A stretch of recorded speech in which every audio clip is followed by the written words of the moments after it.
Và suốt đây bông cô là lời ní dương bàn một đó và krong si châu đây chỉ krong bộ ràn muối và nơi ai krong tàn ly và hay krong si châu ní và cứ chỉ cả lại muối để aiประกอบการพอbàn chán và chìm xe bẩn lai fly chơi hơi nâng sâu chị đám và hơi chìm xe cứ tài và hơi cả này ní hai đàiพอកាសកម្មបានគឺនាំទៅលក់នៅខាងទីបេបាទចឹងអ្នកស៊ីចៅគឺធូរធារណាស់បាទជីវភាពរបស់ពួកគាត់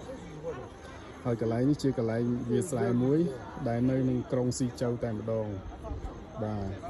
ហើយអ្នកដែលជាពិសេសបាទជនជាតិចិនដែលគាត់ថត pre wedding អីហ្នឹងបាទគឺគាត់មកថតនៅវាស្រែនេះបាទជាទេសចរមកច្រើនមែនទែនបងប្អូនបាទហើយគាត់ទៅវិញទៅដល់ភ្នំនោះបងប្អូនឃើញភ្នំហើយមួយទៀតបាទនៅពីមុខនោះយើងឃើញទេសភ្លើងបាទបងប្អូនឃើញហើយបាទទេសភ្លើងហ្នឹង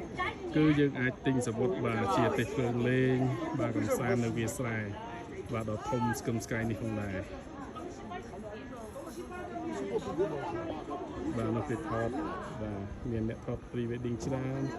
អូខេអរគុណបាទសម្រាប់ការទស្សនាវីដេអូនេះបាទ